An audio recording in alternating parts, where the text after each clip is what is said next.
at 7. No, I do not. We will write it in. Okay, so the first thing is, this is a hybrid public meeting. The public can attend. It can be in person or electronically. We will not be taking comments. This is not a common meeting. But anybody in attendance tonight, if we continue to a heated discussion and it gets disrespectful, I will ask you to leave. Don't worry about that, but it's written. And if you have comments, when we call on you, please state your name and your position and what board you're on. But other than that, we'll move on to number 2. Please join me in the pledge of allegiance. Allegiance to the flag of the United States of America and to the republic for which it stands, one nation, under God, indivisible, with liberty and justice for all.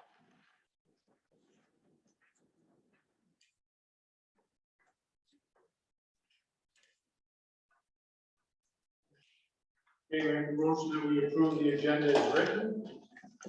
Anybody see anything there that they absolutely want to talk about? That is missing that they want to talk about. I move that we approve the agenda as well.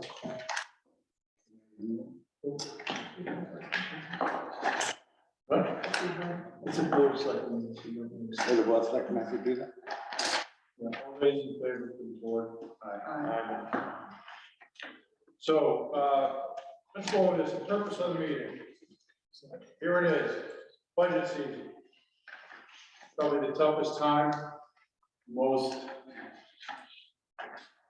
rewarding time, if you look at it, how I look at it. We get to set the financial state of the town for the upcoming year. In leading up to this, we know the situation of our state, the situation of the world, and the bottom line is this is probably going to be one of the toughest seasons for setting the budget for next year.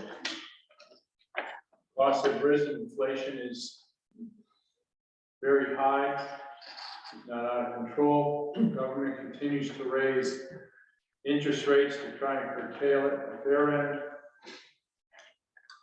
And we still have a job to do.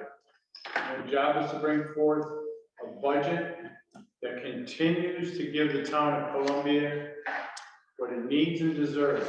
We've done that. Social services, we've added on. Board of Education always brings us, I feel, a good budget for what they need. The town is maintained not only with infrastructure, but also security, health, safety measures. We're still in pretty good shape. But this year, departments are going to probably ask for a little bit more. A little bit more for the future to make sure we save costs by adding money. But those savings we will not ever really realize because we've done the work and we won't have to do further work in the future, but we won't know about it. Board of Education has a wish list. We're putting together a group of people that will bring us hopefully the answers to what they're looking for at the most cost-effective way to meet the needs of the children in the school. All I can promise is it's going to take real hard work. It's going to take some cooperation, and we're not all going to agree all the time. When the budget is done, we put it forth before the people of the town, we still may not agree on some issues. But we have a job to do. And the people voted that we are the people to do that job. I believe it also. I've worked with you all before. And we'll do this. So I ask for mutual respect for all the boards, for everybody on the boards. Listen, hear what they have to say, get the facts, need more information, ask the questions. Never walk away like, well, I didn't understand that. Ask the question. Demand answers. Demand better of ourselves. Give the best we have. But it's going to be rough. Saying that, our purpose here tonight is just to get an overlay of where we currently are, the different areas of what we may be looking for in this budget. I would ask that we do not go line by line. And if you have questions, great, but right now it's just a review and a look kind of, you know, through the cracks of what we're looking at, what some of the wishes are. So, any questions so far? Wonderful. So we'll get to number 5, review of fiscal year 21-22 revenues and expenditures. Yes. Okay, we're gonna start with the town of Columbia first for the 21-22 fiscal year. Our revenues ended up with a surplus of over $521,000. We ended up with a collection rate pretty much like 99%. We had budgeted 97.5. Our ECS grant came in with an extra $55,000. I think when we did the budget, there was an anticipation of a cut. And before the budget, by the time the budget was approved, the state decided to continue its level spending. So they found the extra $55,000. Our interest was still below budget, but we can see that we have interest on our accounts in the general fund of over $5,000, which actually is a reflection of the year from the year before. The interest rates just started to increase by the end of the year, and they are still increasing up to about 2% now. We did not submit for local explosive last year. We didn't have capital projects complete yet, but we're also focusing on the American Relief Fund. When you look at all the town fees, things like real estate conveyance and recording fees, we came in over 40,000 above budget. So housing market is doing well in Columbia. Transfer station brought in about additional 10,000. That was between selling the stickers and getting taking in the fees. The guys did a good time collecting, trying to get people to take bulky waste. Again, even the building permits were up. We had an additional $33,000. So between construction and people renovating, like there's a lot last year. Our special ed grant actually came in over 52,000 more than anticipated. And some of that had to do with changes in the special ed, an increase, so that they ended up awarding us some additional funds. Same thing in preschool. Last year was the first year we had 1 full day and 2 half-day sessions, so there was additional enrollments, and that's reflected in the additional revenue. Any questions on the revenue? I'll just move on to the town's expenditures. On the town's budget, they ended up with a surplus of over $285,000. So the number of items was the salary lines. Every department gave that funds for that. So we had to do some turnover, less use of floaters, because we have a new, what we're doing is using this staff that we already have in house to kind of cover departments that resulted in a savings. But there was a turnover, so there was a time of a few times where there was some salaries not being paid, so that contributed to the surplus. Our group insurance, less people took the insurance last year than anticipated. Include our pension in the 457 match. There was also sort of, because of the turnover, and staff less is paid out. Our IT budget line had over 24,000 given back. There was still some security assessment items that we still haven't taken care of. And some equipment wasn't bought, but there wasn't a real need for it, so those funds went back to the town. Let's see, professional tech, legal, we had surplus of 22,000, and that was less than anticipated. Police protection was pretty close this year. State trooper, we had a surplus of 3,000. So we're getting closer to what the budget is on that one. Public works, and the transfer station. We had more than anticipated and given back for contracted services. Lily waste came in a little less. Some of the contracted service public works uses for not used, but I remember the contracted service for, but no, that's Lily waste. That's transfer I station. think some work that we were able to do. Yeah, some work they were able to do themselves and things. Same thing with lake management. There was some consulting on the lake and some equipment we're going to be testing that wasn't needed to buy. We ended up getting back over $22,000. We just didn't need to cover any price cost. That's pretty much the Board of Ed, well, the town's expenditure line. Any questions on that? All right, we'll move on to the Board of Ed. The first one is just a summary of all, it shows all the grants they received this year. Basically, whatever grants we requested, they've been set to 100%. I think there was just an additional $50,000 this year on the special ed recovery grant for behavioral consultants. Yeah, it was only a one-year thing. We put it last year, we hired these conference and services.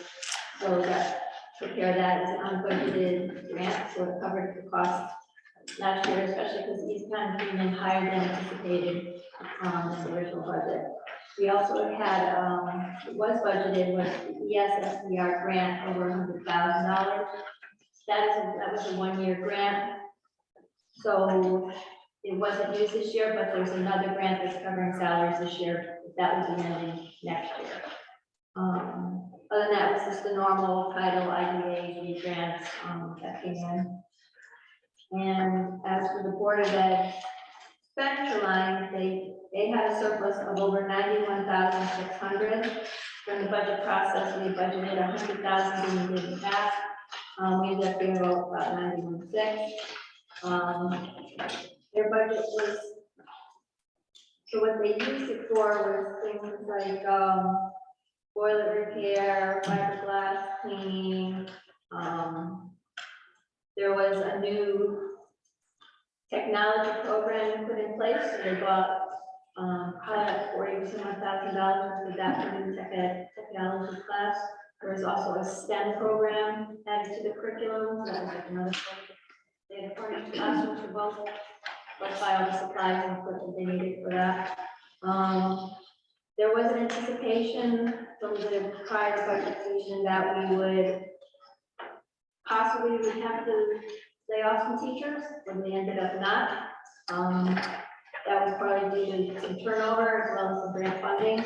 So the unemployment line came back about $29,000. Health insurance, there was again a lot less. It was the turnover, people not taking the insurance, so they gave back $76,000.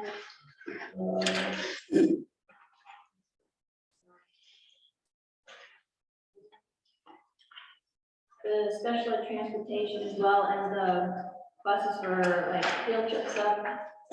There was a impact on $60,000.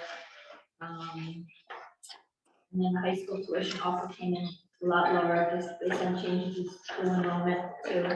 But then what was used probably by the spring was again the repairs. We bought some supplies to set up next year's programs for STEM and technology. We also use the funds to top off the heating and diesel tanks. Since we didn't have a contract at the time, with the rising prices, we felt it was better to top off the tanks until we can get down to contracting. Basically fill the tank before we need it, so we're not hitting like the $5 mark on the table. I think we had like $2.34 at the time, so we used up the contract. That was done also on the town side. They've used things for, also the surplus for technology boards, iPads. There was a retirement incentive given out. So all that basically brought the surplus down to 19. Summary of that. Any questions on that? Well, I have to make a comment and I'll ask Steve to talk about the tuition agreement. If you looked at these numbers strictly, there would have been $400,000 returned to the town under the tuition agreement, right?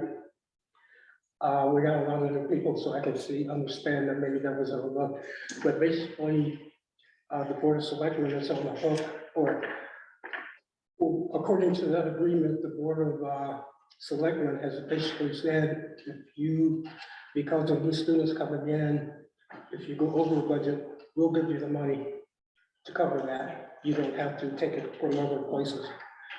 And as a trade-off, the understanding from the Board of Education was, we'll return the money, but there might be certain times when things come up that we'd like to return less than 100% of the surplus.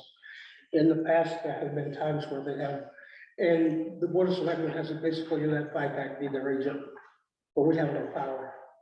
Yes, yeah, I think it was brought a lot of attention the last couple of years where we said, fine, Yeah. instead of asking to come back to the town, that will use the excess in tuition to cover other needs. I'm not sure we noticed the past couple of years, but 2 or 3 or 4 years ago, the process would be that the Board of Education would say to FiPAC, hey, we're gonna have the tuition money left over, but there are some things we need to spend the money on. We'd like to spend the money on. Would you recommend to the Board of Selectmen that we not return what they're due? That conversation has sort of been not taking place over the last couple of years, and I think we need to get back to that. And I don't know if you have any comments. You follow what I said? You have the power. We have the power. We watch it on your behalf. Yeah, I'm not sure I understand exactly what you said. It just, I don't, has the Board of Ed in the town never worked with their agreement and received the money back? Even if they had $400,000 and they said, we'd like to use 100,000 of it to do this, or 50,000 to put away for a fund that we can dip in for special education needs in the future. Have we not done that and then received the balance of that over? Is that what, is it not going that way? We have not had a conversation that dealt strictly with tuition surplus. That conversation would be, we have some tuition surplus. We have an agreement that we should give 100% of that back to the town. We have some, we would like to not give 100% back to the town because we have projects, like you just said. Yeah. But there was always a conversation, not just transfers voted on in a Board of Ed meeting without having that conversation. Does the school not give back the money? That's not the point, Stephen. We're talking about communication. Well, the school and communication is a, discuss that. So you want us to talk about it and have a general person's agreement type of thing? We already have that. Correct. I guess I don't. I guess what I'm hearing from you is it doesn't matter to you, so. No, that's, again, if I don't understand it, I can't tell you how I feel about it. I don't understand. Maybe somebody can. Can I Explain maybe I it to can me clarify, but in the last few years, Yeah, they have not come to us and told us what their plan was to spend their surplus, they just spent it. in prior years, we had a conversation about it and we knew what they were gonna do. And if they needed something, we would say, okay, we would be the interface with the Board of Selectmen.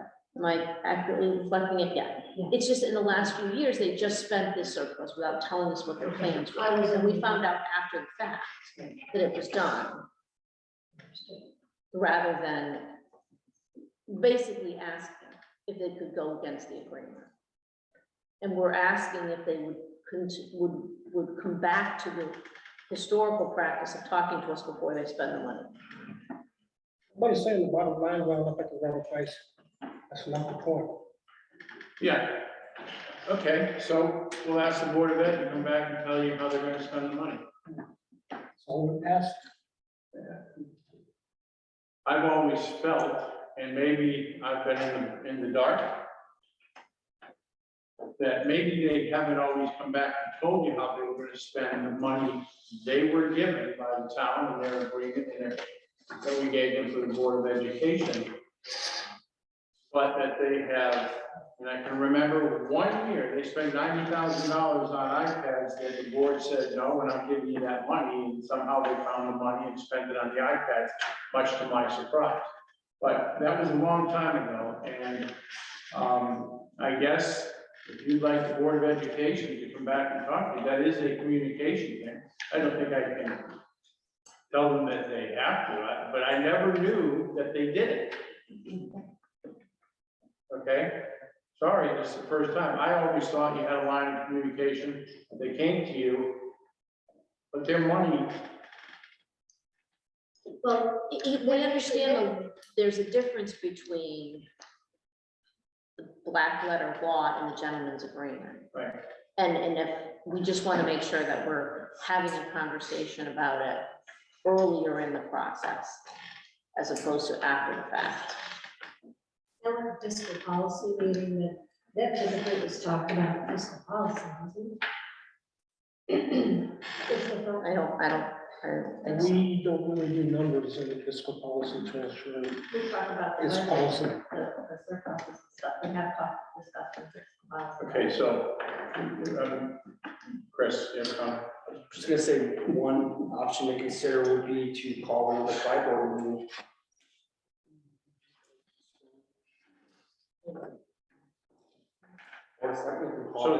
So you brought this up, so you must have thought about it hard enough to give me a solution type of thing. So help me out on this thing. What would you like us to do? I thought about it after I saw these numbers. Okay. Well, the good news is we're just in the start of the process. Please tell me what you'd like me to have them do, and we'll talk to the Board of Ed and make sure we open up the dialogue. Well, I'm not sure I need you to do anything. There's so many people who probably weren't aware of what the past was and what was expected. Now it's on the table and they know, so I'm not sure we need you to put it in a corner and read them with the whip or anything. It's just, let's remember what the agreement was and abide by it. I've been involved with the town since 2002, and I was on the Board of Selectmen and then on FiPAC. And we always had the understanding and the agreement that any surplus, tuition surplus, and there was always some, would be returned to the town and to the general fund. And I was also, and maybe this isn't a rule, but it was an understanding that if some of that money had to be used for something that the Board of Ed felt was important, they would do it simply by letting us know they're gonna do it. We wouldn't be the decision-making body. They would simply inform us that this is money that we need to spend, and here's what it's for, and here's why it's important. And then we wouldn't get the full tuition surplus back. And I think it's just an understanding, it's a gentleman's agreement. That's what should happen. Okay, so again, I don't know that it did never, that stopped happening. All I know is at the end of the year, I turn to the Board of Ed and I say to Bev, do they have money that they're giving back? She says, yes. If they're not. Well, let me ask you this, and maybe the board can answer this. How much What was the amount of the tuition surplus this past fiscal year? 400,000. Yeah, 400,000. 400,000. About 400. And how much went back into the general fund? 91. So what happened to that other $300,000. $300,000? That's what we want to know, that's all. And it's a matter of transparency, and it's a matter Before of they spend the money. understanding the process. Well, I think that should have been the first question we asked, you Okay. know, so. But you said this was a dialogue, we're gonna get information, and so we've already, the FiPAC has already started asking for more information over the past several months. This is just gonna be part of the process. Excellent, excellent. You kind of put me in a spot there, you know, and we get comments from you. I didn't understand what you were talking about. Now I understand that $400,000 in tuition money that you feel the town should have got back based on an agreement we've had for years. That they spent it on different things, you'd like to know where they spent it. Excellent. We're not Thank you very saying much for that, clearing it up for me. Steve, we're not saying that we feel that the town should have got that money back. We just want to know how that money was spent. Okay. Because there was an agreement that the tuition surplus would return to the general You fund. know, that's fine, Dick, I get it, and we can ask them where they spent that money when we get into this, and certainly for the upcoming budget, but I didn't know it was just tuition money. I thought it was any money that the board had. If they thought they had to do the boiler over, or, excuse me, they were gonna buy some, you know, books or this, or materials, or they got 3 people to retire and they brought in people at a lower amount, any savings that they had. So, No, by law, they can transfer money from any line item to any other line item. Once we allocate the bottom I line, understand that. they can spend the money any way they want to, and they can spend all of it. Yep. Years ago, at the request of the Board of Ed, their feeling was they should be financially responsible for running Culvert.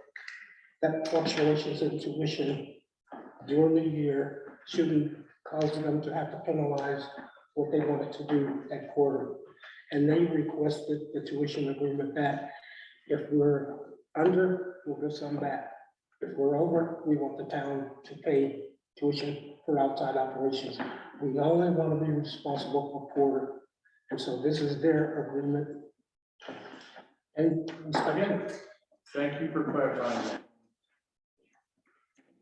So we have a question, if it's an appropriate time to ask them. Great. Next. The next is just a summary of the capital projects this past year.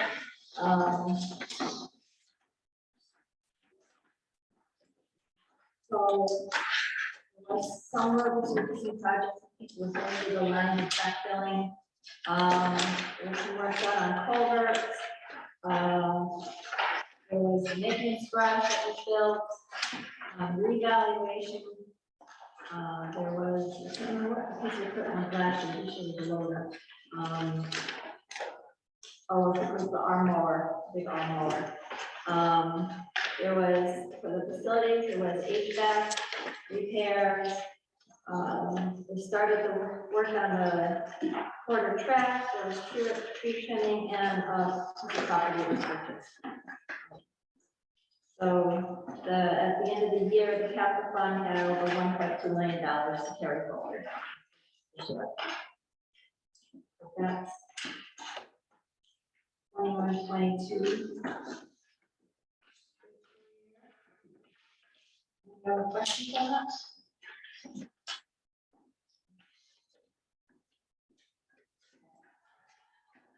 This balance remaining on the capital Carry forward. is carried forward, because some of the projects haven't been completed and put money away for different things.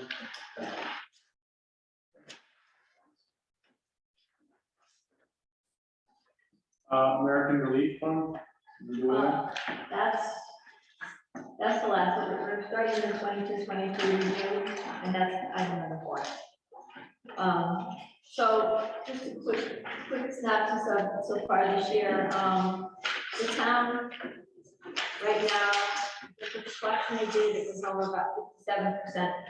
So the collection went very well from July to September. We did receive our first ECS payment, which is going to be on. We did receive an extra $106,000 for municipal revenue share. It was not budgeted. The state decided to give it to us this year. Municipal revenue share. That's,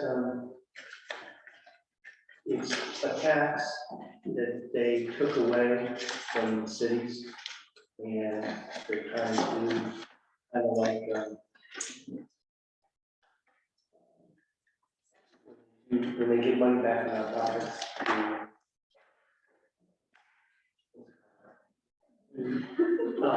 We always complain that they don't fund the nonprofit refund. Can't remember what it's called, but most of it was, because they took away tax that we used to get on manufacturing equipment. Well, we may not get this again. They tend to dip in and take. Yeah, so, but all the other, state revenue seems to be coming in, as projected right now. The interest you receive is already above budget. Every month, it seems the interest rates are increasing, so, same thing, the real estate conveyance, the, building permits, it seems to be coming pretty much within budget, and some are still exceeding, particularly the real estate conveyance fees. We have no prediction yet on the special ed, that's grant that comes in the spring. The preschool tuition seems to be coming in on par, the full house, I believe. We're not foreseeing anything that we're gonna have difficulties with this year. If you look at the board of selectmen, basically, I think we've had maybe one transfer, a couple transfers with contingency so far this year, but everybody seems to be staying within budget. The two contingency transfers where there was a cement pad at the firehouse that needed replacement, into like a needed repair. They're looking at digging deeper on a well at the rec park because it had gone dry.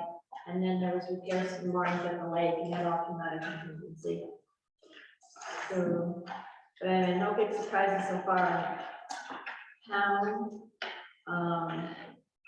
As for the school grants, they all seem to be coming in or being requested.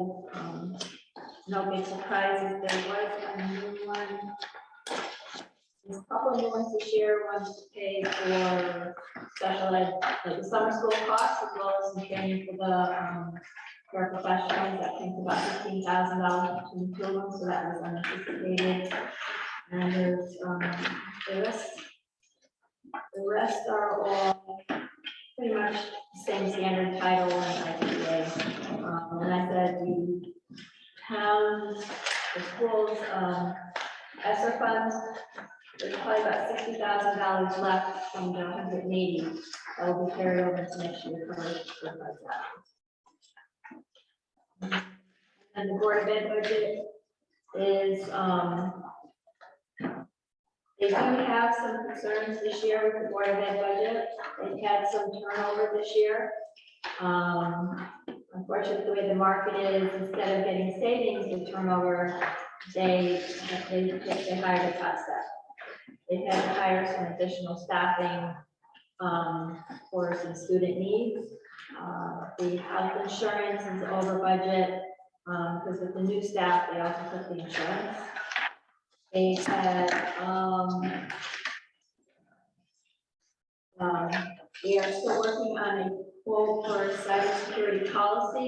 I anticipate that that's going to be at least double or triple what's in the budget based on what happened with the town's cybersecurity policy. I hope we'll have that in the next month or two. No contracting a little higher, but it's only $50 million. The special ed tuition and other tuition lines, the special ed are over budget. More than the transportation, there have been changes in the special ed. and the IEP is additional students coming into this district. The school had about 30, 40 that came in over the summer. This quarter alone, and there's been some increase in the high school, and there's been many students that have some needs that need to be met. So 30 or 40 new students with special ed needs coming in Not all last of year. them, they have new students in the quarter school, so there are larger classroom sizes. There's been concerns and issues with some of the students that they need to have some additional or specialized staff involved. And then, like what the town also, which I forgot to mention, our heating oil and diesel contract is higher than the budget. We had it up contracting for $3.60 per gallon. So that's other costs that we're not anticipating. So right now, we're doing a close view on that budget. Hopefully in the next month or two, we'll have a better handle of where we're at. There is a chance that the board of ed may request from FiPAC switching the non-housing.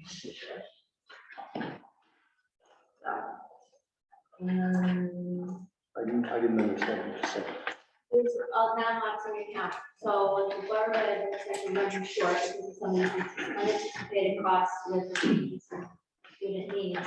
The board of ed can ask for to tap into that account to cover those costs, because they're unanticipated in the process. What's the balance on the now? 300,000. I can update what I was trying to say. This is from CCM.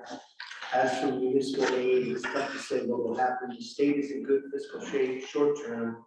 We aren't expecting any cuts. Maybe they will provide a little more funding for education in ECS, given that in Mercer now, and the fact that pilot, that's what I was trying to say, is now paid from there. Maybe there will be more in pilot funding. So that's pilot funding reimbursed all the towns and cities for company.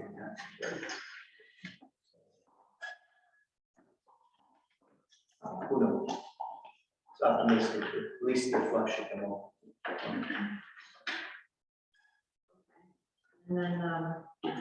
And then the next one is the capital, just, start spending out the list. Okay,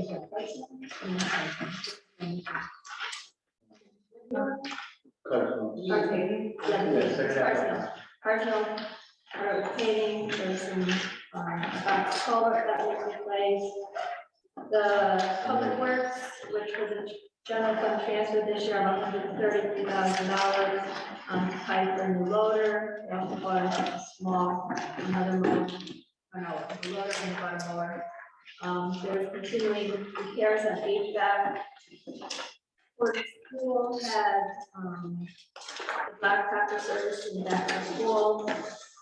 We finished the track. And they're continuing with the hazardous tree removal, and the fire department bought some hoses and other equipment so far this year. That's pretty much capital right now. There are some, so are you seeing is just some projects that are coming in this one. And then the air review comes just a summary of what's been said, all the projects that are complete, and what are currently open. Summer projects are waiting to start, but there's right now 280,000 left over in the American Relief funds that we have to have allocated or purchase order or encumbered by the end of 2023. Any questions on any of the 2023? When did you say we have to have that encumbered by? The end of 2023. The end. Or it could be, sir, I have to double check, but I know we have to have it set by sometime in 2023.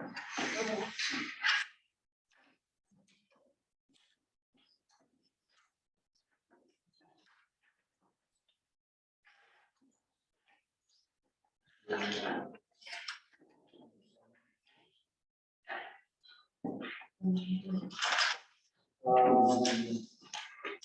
Bradley list? Tax rate. Tax rate grand list? Sure. So speaking with the assessor, she's currently working on the grant list. That will be the 20, I'm gonna make sure I get the year right, 2022 grant list. So she's currently, she just received the motor vehicle list, she's working through the real estate, and we're gonna have personal property, but she definitely, and plus they have exemption. So she said she won't have any definite grand list information probably by the end of January, which is when she must have completed for the state filing, so it's being worked on. I don't think she has any surprises in anything yet, but they're verifying, calculating all that right now, so. As soon as that comes out, we'll be sure to. The collection rate, like I said, last year was at 99%, currently is, as of November, it's 57.64. In comparison to a year ago, it was 57.77, so it's kind of consistent. Usually Carol does a great job getting that. Everybody else think the tax sales right Yeah, here? we tax sale, so we'll be above 99% collection. I think last year there was kind of, everybody said it's actual. We didn't. Yeah. Debt payments, we still have none. We've been debt free since 2 years. The undesignated fund balance, there's a report on it. Currently, after the transfer this year for the loader, we're projecting right now it's at 3.8 million without looking at going to the area what's expense based on the current budget, we're at 3.8 million, which is about 20.19%. Pretty healthy fund balance. So we're still a healthy fund balance. As revenues from the state, still pending. Margaret contacted CCM. There was a reminder that the ECS could be decreasing starting next year. There's some new calculation in current law where we're looking at based on, I don't know if it's population, but there's a phase out. So each year the town might be getting a little less every year. We'll find out more in February when they give the estimates. Like I said, there might be more mercy sharing, which is that meaningful revenue share, but basically they're saying don't count on it, because I guess it's in the calculation.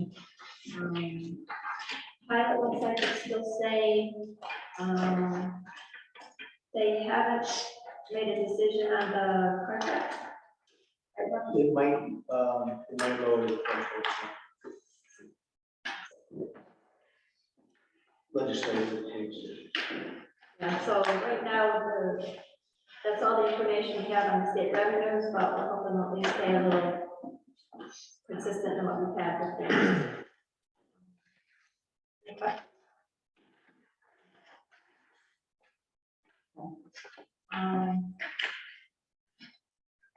Shall we move on to the education portion?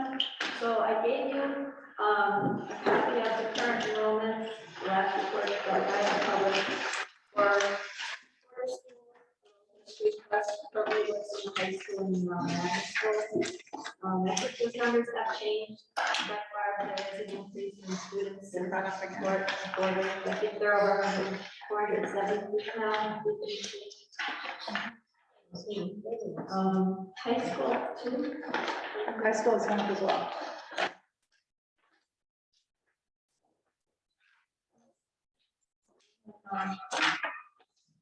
We'll talk about special ed. Sure, I think right now, since these numbers were published, Porter is now at 472. So for special ed costs that we're looking at next year, there were some costs that are current, that did not get into the current budget. That we're really in the preliminary stages with it, but we do have some outplacements and transition programming of students who require that and have moved into district, and it's part of their IEP. Bev had mentioned the grant funding that was helpful for some training for paraprofessionals. That training has really helped our paraprofessionals get to a level of becoming a behavior technicians. so that we're able to cut down on our outplacement costs by keeping those students in district and being able to program for them, saving us some substantial money. Our transportation is going to be higher than it has in the past, because of outplacements, and also because of some homeless situations that have occurred where we're required to transport students to our school. If they live in, if they're considered homeless, we split the cost with another town. So say if a student has moved to Hebron or Norwich, we are responsible for making them come to their home school if the parent chooses to keep them at that school, and then we split the cost with that town, so that line has gone up. I'm sorry. I'm sorry, can you repeat that? So it's called the McKinley-Vento Act. So if a child or a family is homeless, so like they reside and they're registered in Columbia, and now they have to go live at an aunt's house and sleep on a couch or a motel. The family has the choice, because of that act, of registering their child in the new town or keeping their child in Columbia. And then the district where they started from is responsible for setting up transportation and splitting the cost from the town where they live and Columbia. So is there a time limit? Is there a mileage limit? Is there, so they could move to Putnam and we have to pay for that to come back? Yes. 100%. We'd have to pay, yeah. We split it, we would split it with Putnam. How do you ascertain that they're genuinely homeless? They live in a hotel, they're not homeless. They're considered homeless. I can give you some information on that if you're interested. There's a, Who makes the determination? if they live in a motel, they're considered homeless. Even if they chose to live there, they're considered homeless under that act. McKinley who? Bento, B-E-N-T-O. I'll get you some information. So that line has gone up, and that's, transportation. What's that coming? Special education, the budget is very fluid. When kids move in, it can go up. Yeah, we have kids that left. I just had a student on an outplacement leave, so then that brings it down. So predicting it. Some districts put in a buffer person. We don't do that here. We do actual costs. So sometimes it'll be here. Yeah, we've been burned and we've had much of that. So Yeah. that's where we stand right now. Is there a distinction between truancy and homelessness? Yes. What is that distinction? If a student is truant, that means they're not coming to school, and then we have other responsibilities for truancy, but Like, homelessness. something like a child just ran away from home. I'm sorry, I didn't hear you. We're talking about a child that just ran away from home. Then That's a they totally won't be different animal. considered homeless. They would Okay. we'd have other responsibilities there. If a child's running away from home, then we have an obligation to do a child find through special education to determine if, there's a disability. But it's a different, it's not it's not considered homelessness. Don't give anybody any ideas, please. Just- Number three. Okay, thank you. Okay, staffing, what do we do? Talk about that? Oh, I think, just if you want to talk about another. I'm sorry. Staffing right now. Pardon me? Staffing. Staffing, right now, we're doing okay. We're down 2 paraprofessionals we're looking to hire. We're also down a school psychologist right now. So we are outsourcing our psychology assessments right now, which is working, but those are the positions that right now are not filled. And with all these students moving in, you've made the changes you needed to for the staffing for this year? Correct. Now, this is aside from special ed. So for instance, we had an influx of kindergartners move in this year. We started off budgeted for 3 classes. There were so many kindergartners, we had to go to 4 classes.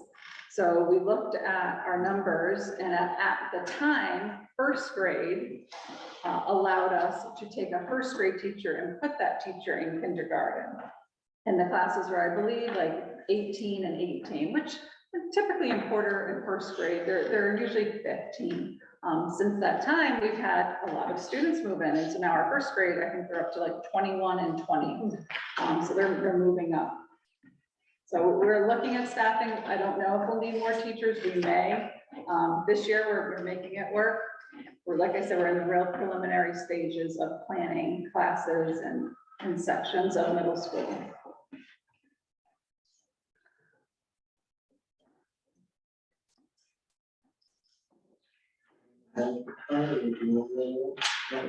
Just a FYI, I gave you the report from the state, basically, this is the Board of Medicine compliance. Level, 0 increase last year. They said there's a credit, there's a deduction for high school, because their population has decreased, so the credit, I'm not sure, within the last 5 years allowed us 197,000. That could have been a reduction for the Board of Ed. But the good news is we're in compliance. They don't, you don't have to do anything else with this. It's just a reference. Next is just the long-range planning. So I'll let Mark, I can go. You know about some of the long-range planning? Just some of our bigger budgets, public works. Steve and I had a chat with Elizabeth Martin, public director, and what she made us aware is that last year, the dump truck was actually funded with ARPA money, but we still can't get that dump truck because there seem to be many dump trucks in the country that are purchased. Which is hard to believe, we seem to stop manufacturing major equipment. We also funded a loader, which we needed through a general fund transfer. So this year, 23-24, in the capital list, so we really didn't have a whole lot of budget, major capital works, but we're back to normal. We're requesting a new backhoe. Backhoe is in really bad shape, and it's designated only for the transfer station. About all we do right now. So we've got a new backhoe request of $170,000 and a mini excavator. A lot of these culvert projects we've been doing, it's really hard to do it with just a backhoe. The mini excavator allows you much more mobility in tight areas, and we actually rented one and it worked out great. But to do all these projects, they requested we actually purchase one. How much is that? $98,000. What did it cost to rent? I think 5,000. It's a lot of work. It's 5 A few days. So that'll be a discussion. Road resurfacing, what Beth has told us is that over the years, we primarily have been resurfacing about a mile of road a year.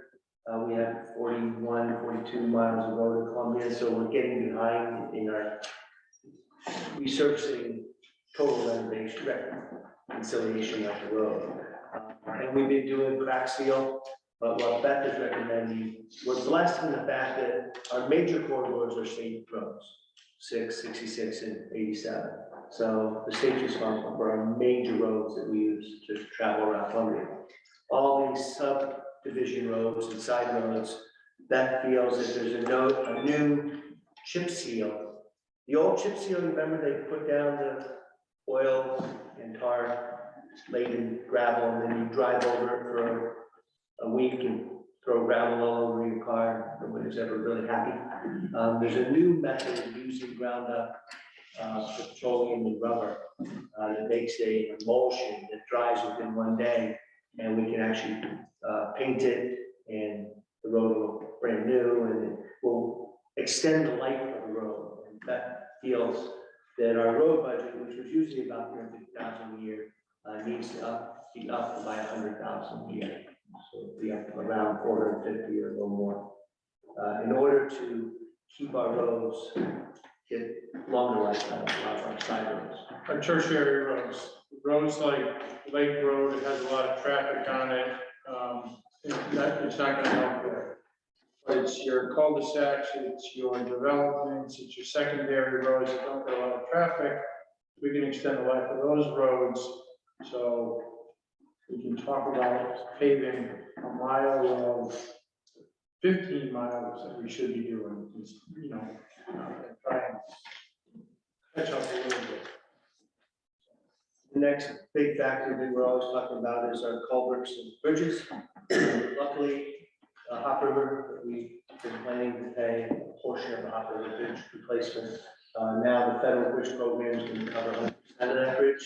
So we do have money put aside that we can use and push it to some other culverts that were coming up in the pipeline.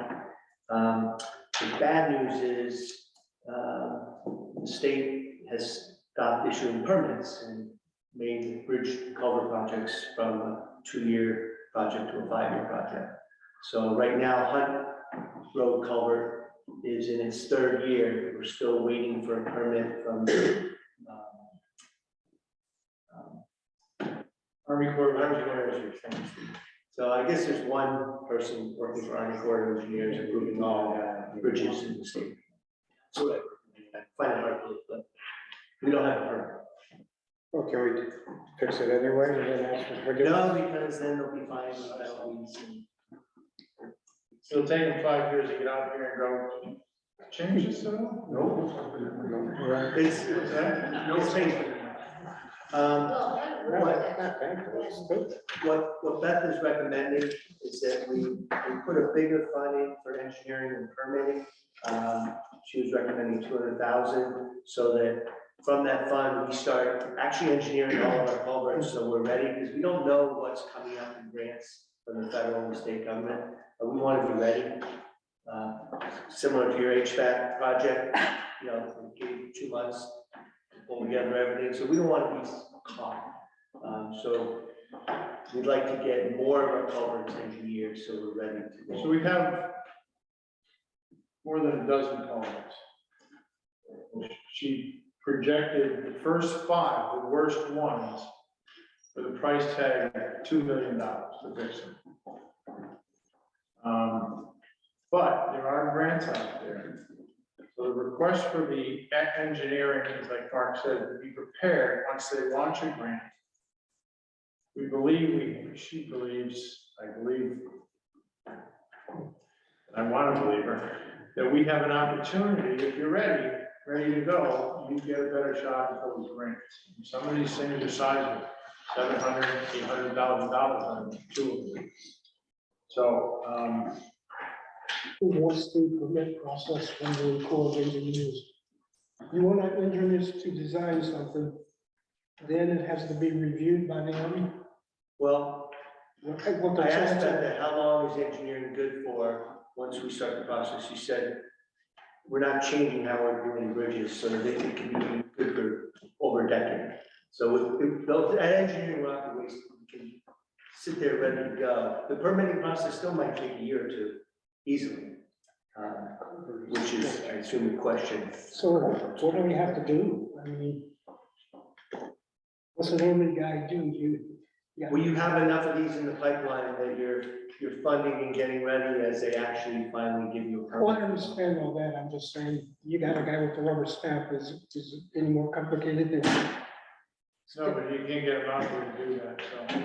Okay, But it's easier for him to pull out that rubber stamp when understood. the engineering. I understand that. Yeah. And what makes Hunt Road more complicated is our culvert touches a state dam.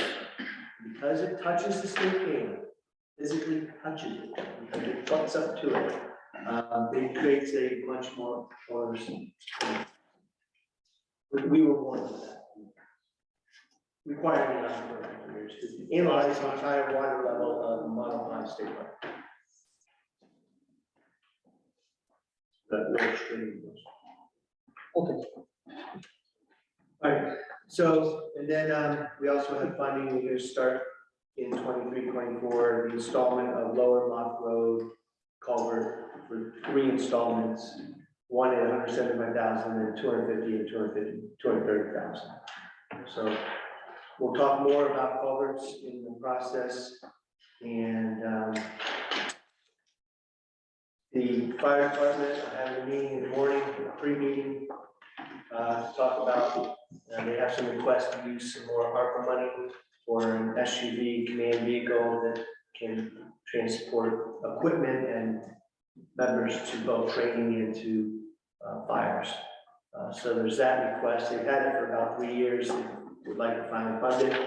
And we also did not get the forestry vehicle grant that we applied for the Courtney's office. We were just denied that yesterday. So tomorrow we'll talk about what the plans are for the forestry vehicle. But everything else is still, we've done a really good job bringing the whole fire department up to spec. The structure of the department, the new roof, the new training equipment, the new fixing the heating system, a lot of it is really brought back to life. So that's in good shape. We think it's in good shape. I should have the grant, really, Right, we did get a grant for the 250,000 for breathing apparatus. We got 130,000. So we'll talk about how to fund the rest of that breathing apparatus that's required, that we need to order. A lot of moving parts. That's all I have to say. All right, so long-range planning for education, obviously, we're in the middle of the HVAC project that you've all heard about. That's one area. We're continuing to try to develop and keep all of our students in-house versus outplacement. So we're just continually working on getting curricular materials together for them, programming in place for them. Additionally, we've applied for a waiver. The state is now mandating a 1 of 6 reading programs for students in grades kindergarten through 3rd grade. It is a curriculum that we do not have right now. They were mandating it to begin next year. We're applying for a waiver so that we can have a year, because obviously buying a new curriculum is very expensive. So that's what we'll be planning for that. This current budget, we might pilot something in one class, so that will be lower. Also, we are beginning, and I'll let Scott talk about this. Obviously, safety is our #1 concern for students, and so I will let you talk a little bit about your experiences, and we're going to begin to look at an SRO. Sure. For those of you that I haven't met, my name is Scott Leslie. I'm helping Barb out as an intern. And my understanding is that there have been some discussions with the town about enhancing safety and security. And so in terms of a long-range plan, there's thoughts of beginning the discussion of bringing a school resource officer and looking at the different options that may be available to Porter.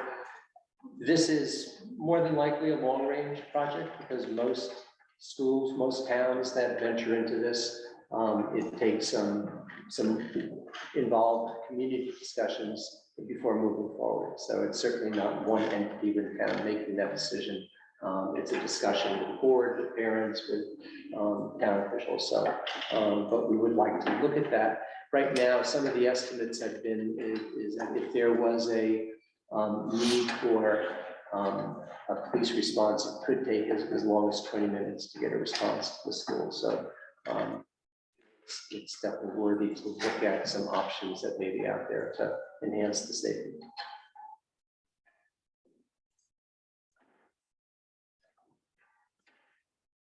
Please, Jeff. Well, this doesn't have to, question isn't on the safety.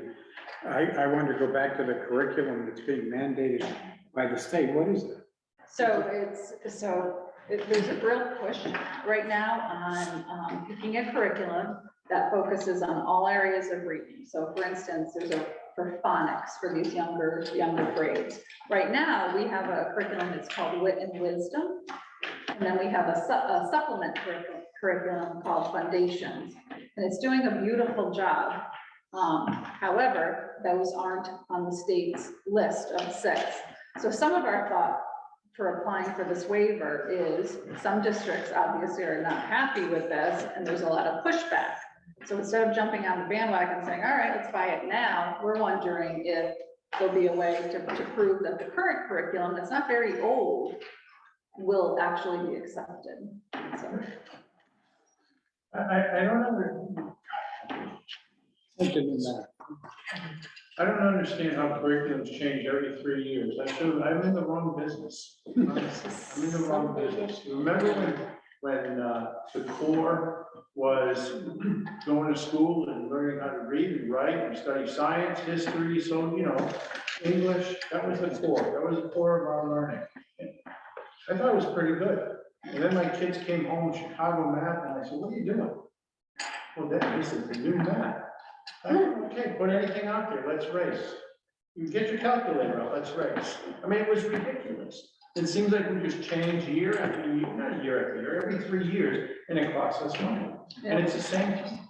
It's the State Department of Education who has come out with this, and they didn't give the district a lot of time either. If you were lucky, you had the curricular, one of the six. A lot of districts do it all, so.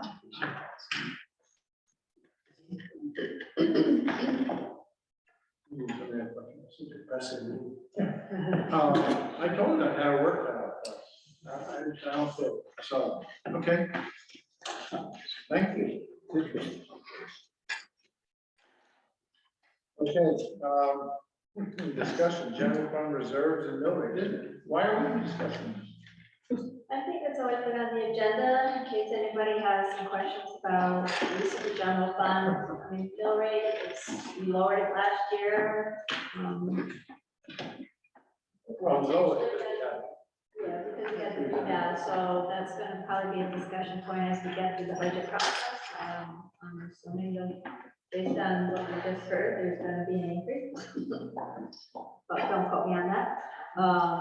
And the general fund, it looks like it's a healthy balance right now, so I guess as we go through the budget process, we'll have to see what we can maybe put in this year and take care of it versus putting it into the budget for next year. So, Chairman of the Board of Ed, how are you? Is on the Yeah. Hello, First Selectman, how are you? I'm wonderful. I have based on what I heard tonight about budget and everything, and she brought a page back. I gotta tell you, I'm not sure what the priorities are for the HVAC when it's all said and done, what we're looking for the HVAC to do, okay? I'm gonna charge you with getting me some answers, because I cannot, in all good faith, stand up before a town and talk about a referendum without knowing exactly what the priority is, what you're looking for, and the different ways of attaining that, and all my choices, okay?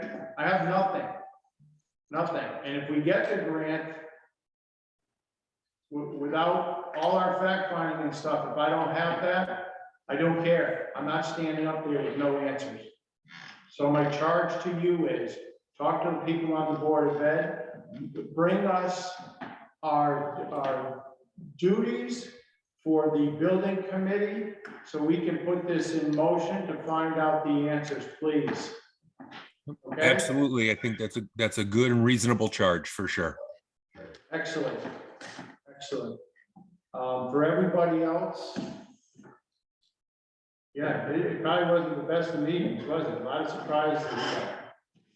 It's not getting any easier. It's not. So that's our charge. One more time we're out to the town.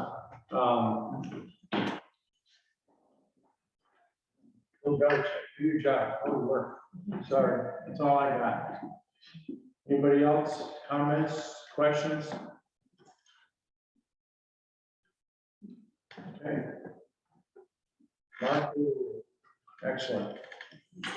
So, we'll make a motion to adjourn the Board of Selectmen meeting and the Board of Selectmen tri-board meeting, and we'll let FiPAC sit down with their meeting. All those in favor? Aye.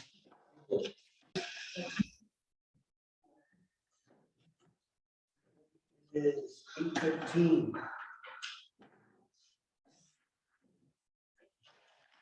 Okay. We don't need to redo the rules of, you always do such a good job, rules of conduct. Okay. And we do not have any audience, no participants, and nothing in the chat. Okay. Call order. I'm gonna make an executive decision and not repeat the pledge of allegiance. Audience and services. There are none. Technically, our board of education guests, or I don't know if they want to say anything, or just buy on this. Would you like to say anything? Thank you for having us. I'm Barbara Wilson. For those that don't know me, I am acting superintendent at this time, during the superintendent's leave. Okay. Approval of minutes, October 19th. I move that we approve the minutes for October 19th. I second. A motion and a second. Any discussion? All those in favor? Aye. Opposed? Abstention? Correspondence, anything in correspondence that caught anybody's attention that they'd like to discuss, clarify? Nothing, Jeff, you disappoint me. No, I I'll make was, it short tonight. Actually, I just was curious on student enrollment, the number of students that we have, and it's going up. It's gone up a lot. How come? I we think, have more families moving into Well, town. yeah, there's a lot of families that moved in, and we're seeing it at the younger grades, Okay. the population growing. Like I said, kindergarten went up to 4 classes this year. Where are they coming from? Is there any consistency? I don't know. I mean, we've had some come out, several come out of state, but there's no, I couldn't tell you one pattern. specific town they're coming from either. Okay. You also said there was an increase in homeless students. Correct. Are we talking like 1 or 2? How many? I don't know if I can answer that, maintain confidentiality, but A generic number, is it a dozen, is it 1 or 2? it's in the middle. Good answer. Anything else? New business, election of officers, that's just a reminder to, if you want to think about it. I'm pretty sure that I will not run for reelection, so if you want to think about some sort of transition, that's fine, but be prepared to elect officers next time, next meeting. You said that the last second. No, I didn't. Well, that's, yeah, I said I was going to run, but we haven't had an election, so I couldn't not run. Okay. Where are we? Calendar. You guys find it in the package? I think it's good. And so the press meetings on the third Wednesday of every month. That's just One that. for the school, not for the council. Yeah. Oh, wait. Meeting schedule. You write that I don't need to say that it reflects the third Wednesday of every month. Do I have a motion that we accept the calendar that reflects the meetings on the third Wednesday? I'll make a motion, we accept the calendar of the meetings of the third Wednesday of every month. A second. No need for discussion. All those in favor? Aye. Opposed, abstentions? Good. Budget calendars. Which second? You seconded that. We both did, we'll say that. Okay. Okay. Budget calendar, we haven't had a chance to review it, but you have it somewhere in your package. Next page. Well, we don't need to go through it and discuss it. No. Okay. Is it right? Okay. No, we're not doing the budget this year. This is just totally right. No, but the date's right. So we can make sure the dates, I make sure the board of ed, we were to verify, make sure they're both consistent, so. Do we meet on any Sunday afternoon? Just be aware, and again, try to make yourself available, especially starting in the middle of March. Whatever is reflected here, as much as possible. I know we all have, you all, I'm retired, I didn't do anything, but some of you have busy schedules. And if anybody has wants to come and visit me or Beverly to get more information on topics and learn more about behind the scenes. just- Budget time. Right. Thank you. I like that. Happy to review anything. You know, paving road schedules, equipment schedules, life expectancy, buildings. I did have a question that popped up when you were talking about paving the roads, and you said that you do a mile a year. And I think you also said we have 42 miles of roads. So doing a road once every 42 years, that's, With a road with a life expectancy of 20 to 25 means we're not doing it. I think it depends on the length of the road, like some of the culverts, and kind of just depends how big, like Lake Road was 2 years, Cardinal was a couple of years. It depends a lot too on how much travel the road gets, which beats it up, how much water pours down the side of the road that undermines underneath the road, if you start collapsing on the edges, you name it. How well the road was built? Yeah. Originally, with the base, a lot of different factors. Okay. Follow-up discussions on what we heard, tri-board. Any comment? I will comment that I'm scared. Heard a lot of big numbers. I assume that the Special Public Works is revising that 5-year thing that they did. Sooner they can do that, the better, because I think we all thought we were in real good shape, or relatively good shape, but now some of those numbers sound frightening, and I don't know how you factor in HVAC and whatever else I heard, which is scary, and how you reconcile that to the this current attitude that we should never bond anything.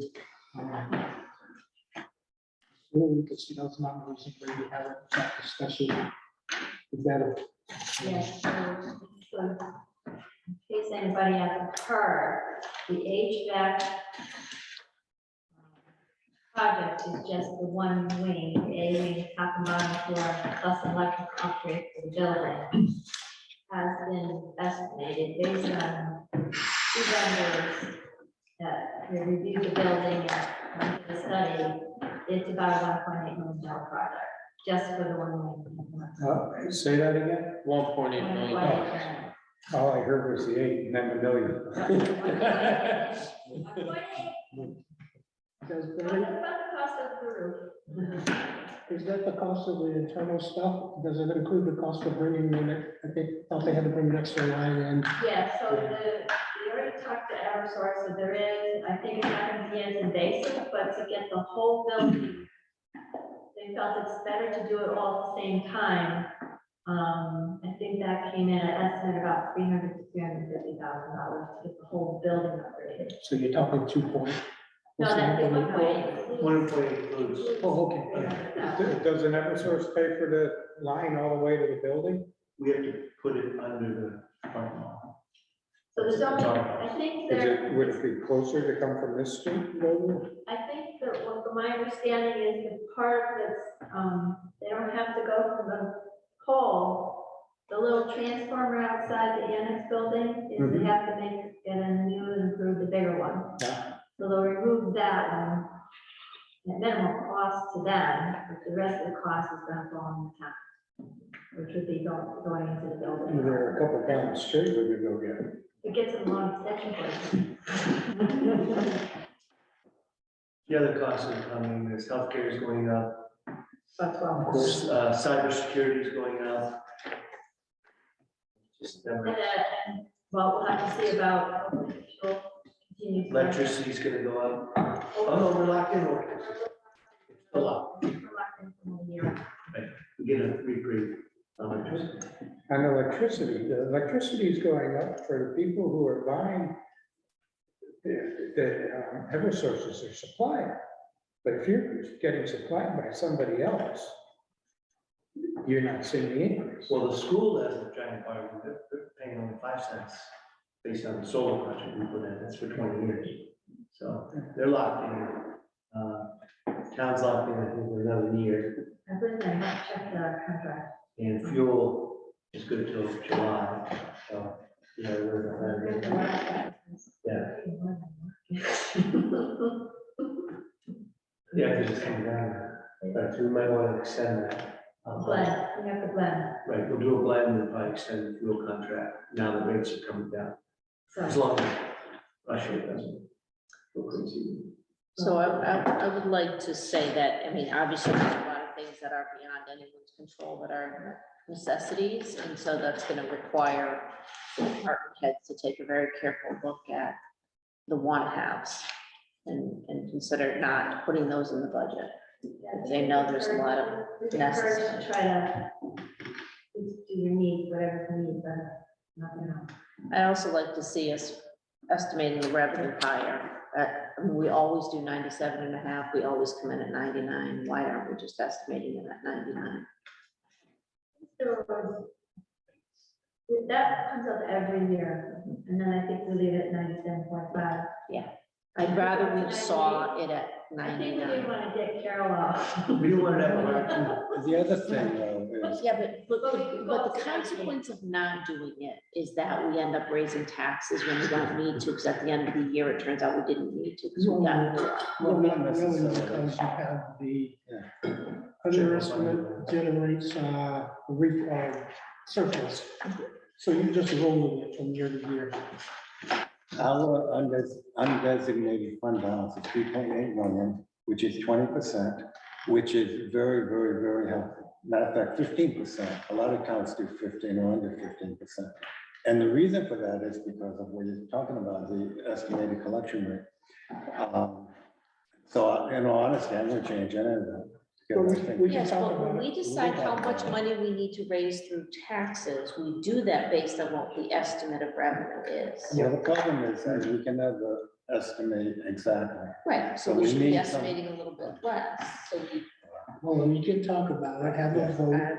But I'm asking people who are preparing the budgets for us, when they prepare it, I'd like to see what the number is at 99%. Well, we also might not want to catch up on all our roads and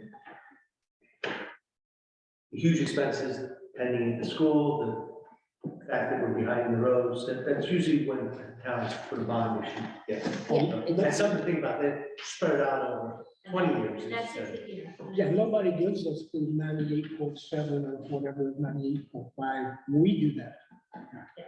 That's true. Some of the reasons we kept it as conservative, I know, because there was such concern about the state municipal funding. Because there were times where like, they said, we're gonna have this, and then they end up giving a lot less. Short our revenue. And they short us, and right now, the real estate and the housing and the building permits, that could all of a sudden just stop. We've been fortunate the last year or two. Now interest rates and everything's going up, so the real estate agent may change. Interest rates can drop from 6% to 0, like they did a couple of years ago. Yeah, so we're fortunate that we're at. But again, we can have that discussion when we set the mill rate. Or I don't know more about the state come February and anything else. Okay, anybody else have comments, follow up? I would say, Barbara, I don't know if you read our minutes, there have been discussions about the request for information. I know we said, let's just do that. I think most of the people say, because they're new, they don't know what's going on. Would like you to revert to the format of budgets. I forget what. Yeah, I have to meet with them on that, so. Okay. And she was aware of what I sent you in the package, so this is some of the information we all requested last time. The transfers, the purchase orders, the enrollment numbers, and we have that. Yeah, so I have to meet with them on that. And just, from the Board of Ed, we want to be transparent and work collaboratively. Figure that, yeah. Again, even things like I brought up with the tuition, it's just, we're all new, we're a lot of new people, so let's talk to each other, decide what information we want to exchange, or need to exchange, and let's just do it. I don't think there's a problem, and let's not let one develop. Anything else? I hear you make a motion to adjourn. Second. At 8:28. Goodbye. Merry Christmas. Merry Christmas.